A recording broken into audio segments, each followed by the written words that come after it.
Welcome back to the Suicide Squad Complete Story, a series where we take single issues and trade paperbacks and break them down into digestible bites to help you understand. Then we read it dramatically back to you. All alterations to the panels, text, and images are to prevent copyright problems, and all art is owned by its respective companies. Last time, the squad learned that there was someone new behind the scenes manipulating them. So let's find out how the Suicide Squad plans to deal with them. Cord Industries. Ted Kord's assistant enters his office, informing the billionaire that his jet is standing by. "Any news on Task Force X?" Ted asks as he stands there. But the man shakes his head and informs him that they are still in the wind. "I told Locke the revolutionaries were too volatile," Cord grumbles. He sighs as they enter the elevator, explaining that with all the files that they stole, they could jeopardize everything he's working towards. "It's a shame. Part of me likes them. I heard one of them stole Batman's car. That's objectively funny," Ted says with a smile. As they walk to the jet, Ted questions whether they could find out about the girl. But his assistant shakes his head, explaining that there is no digital history of her. Cord nods as he steps into his jet, telling the man to step up their search. "I want them taken down. Just do it," he says. Outside his ex-wife's home, Floyd Lawton sighs. He closes his eyes, telling himself that he can do this. The dog wags his tail, and he walks up, knocking on the door gently. When his daughter opens it, he hangs his head, knowing that she doesn't want to see him. "Daddy!" she screams with joy as she launches out the front door and hugs him. She looks up at him, happy that he's home and asking if he's okay. "Yeah," he says with a smile and a tear in his eye as he hugs her. A short time later, Zoe is playing in the front yard with the dog while Floyd explains everything to her mother. "I'm free, Michelle. I was pardoned. I've repaid my debt to society," he tells her while they watch their daughter. But she's not convinced. "I'm glad you bought a house," he says, trying to continue. And she nods, explaining that she didn't like where his money was coming from, but didn't want it to go to waste either. Finally, she asks him if he's going to keep killing for money.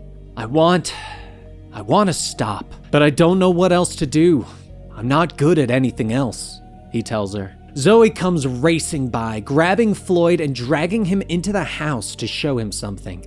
She shows him all her trophies, explaining that she's been winning a lot of archery competitions. He smiles, looking at the dartboard and seeing only bullseyes. He turns back to her, shocked to see her in a makeshift costume. "I call myself Live Shot," she says with a smile. She asks him what he thinks right before they hear Michelle yelling from the other room. "Quick, change your clothes," Floyd whispers. He runs into the other room where he finds her watching TV. Plastered across the screen is a picture of him and the other members of the revolutionaries. "I knew it!" she shouts angrily. He looks at the TV in shock. "None of that is true. I didn't lie, Michelle. I was pardoned. But I should have known they wouldn't let me just walk away. I'm sorry. I shouldn't have brought this here," he tells her through gritted teeth. And as if on cue, a shout comes from the front door. "Floyd Lawton! This is the FBI! Come out with your hands where we can see them!" they shout.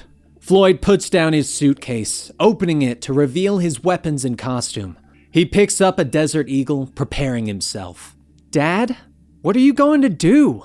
Zoe asks. He sighs. "I surrender!"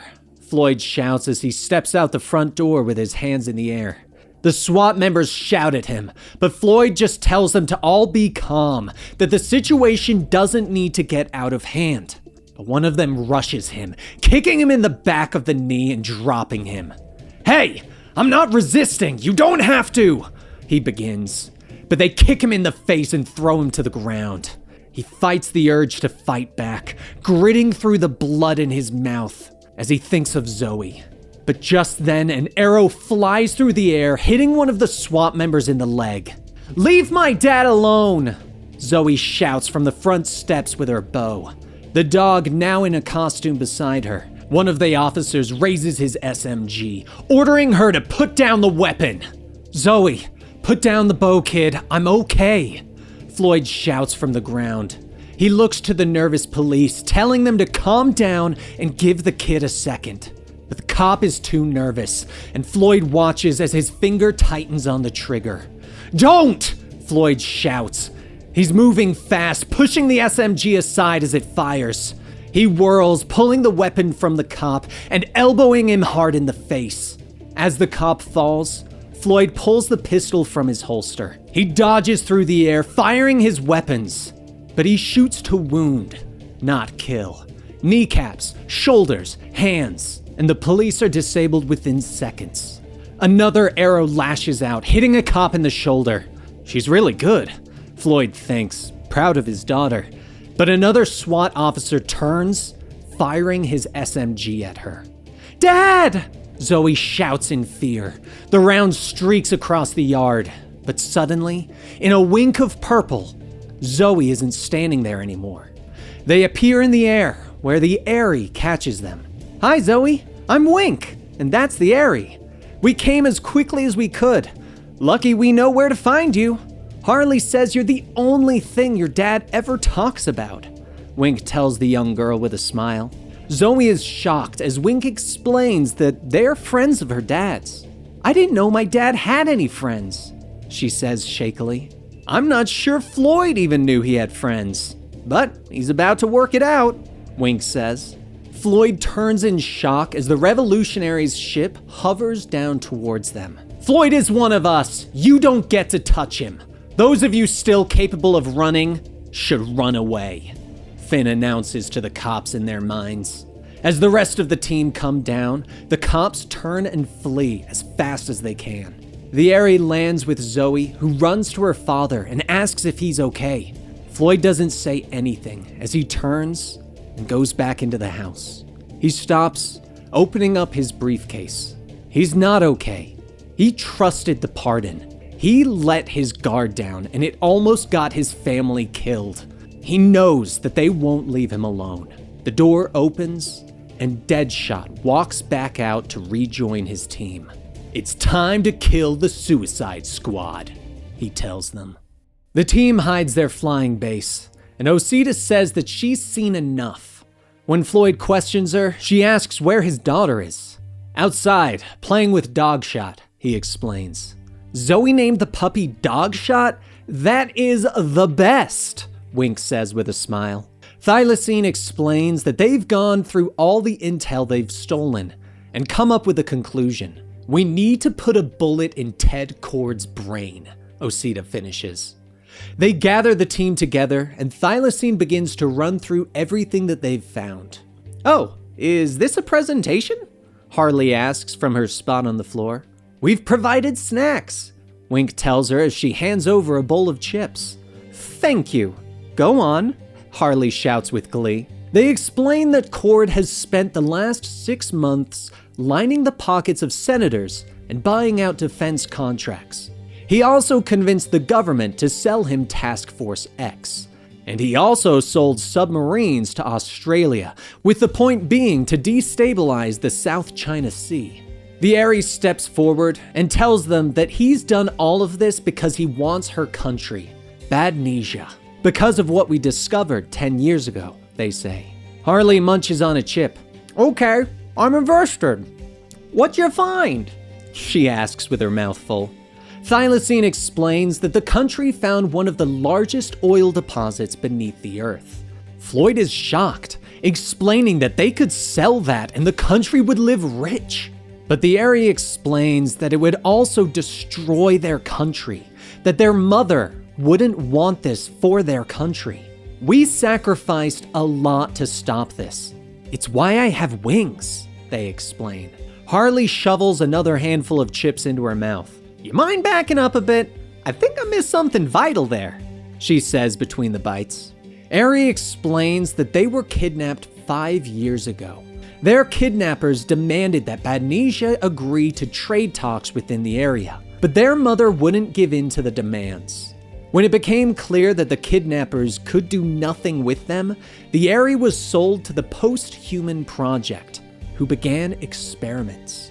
Eventually, the guards forced her to walk off a cliff. And as the Aerie stepped out into the clear sky, their wings sprouted and they took flight. It was amazing, but they had chained their foot and the Aerie was brought back down. What they didn't know was that Wink saw everything. And that night, she teleported into the Aerie's cell. "Hello? You in there?" Wink asked with a smile as she looked through the Aerie's wings, where they were hiding in sadness. "I saw you up there. It was amazing," Wink says with a smile. The Aerie questions how Wink got into their cell, and she explains that she can get anywhere. They just don't know that what they did worked on me. And I'm not gonna tell them, or I'll likely disappear like all the others, Wink tells them. The two sit and talk, and Wink explains that people disappear around the facility all the time. And finally, she stands, asking if the Aerie is hungry. "Do you like pizza?" she asks. "Of course I like pizza. I'm a bird person, not a monster," the Aerie tells her. In a puff of purple, Wink disappears. And in moments, she returns with a pizza in hand. "Oh right, I teleport. I'm Wink," she says when she sees the Aerie's startled face. She looks down at them, asking if they mind sharing. "You know how hard this place shakes sometimes? Want to meet the reason why?" Wink asks with a raised eyebrow. They teleport into a room filled with broken debris. "Welcome to the test chamber. Nothing says cozy and welcoming like scorched concrete walls and the burnt husks of whatever they were before they were burnt husks," she says. After a moment, she gestures to the two teens that are sitting on the ground. "This is the home of Javier and Lola, the TN teens." Wink introduces the two. The two are shocked to see the Aerie with their wings. But Wink introduces her new friend and explains that they are amazing. "Now let's eat and I'll hop out for a few drinks," Wink tells them all with a smile. Over the next few weeks, the four became good friends. But eventually, they were pulled apart by a monster.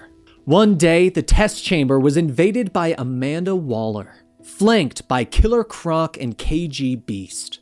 She looks down at the TN teens, explaining that they got into trouble in Argentina 2 years ago and owe their country a lot of years behind bars. "I have brought those years," Waller says with a smile, but she only needs one of them. Croc reaches down, picking up Lola and throwing her over his shoulder, but KG Beast turns and aims his arm gun at the boy. "Either of you starts glowing and I put a bullet in the other one," he growls. From their hidden place in the rafters, the Aerie refuses to let their friends be taken, and they leap down, gliding through the air and grabbing Lola by the arms. "Hold tight! I've never tried this before!" they shout. KG Beast begins to open fire, but Waller yells for him to stop. Instead, he shoots out a hook that grabs the Aerie by the leg and pulls them to the ground. "Shouldn't have done that, little bird," Croc rumbles as he steps forward. With a sickening crunch, he brings his foot down and snaps one of the Aerie's wings. "Is this one a criminal too?" Waller asks the facility director, but he shakes his head. "Shame," she says, and turns to walk away. Wink looked after them, nursing the Aerie's wings back to health. It took 5 weeks.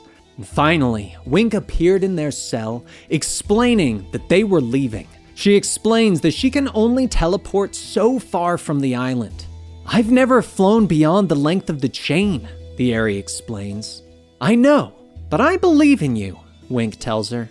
And the Aerie finally agrees, but tells her that they are taking Javier as well.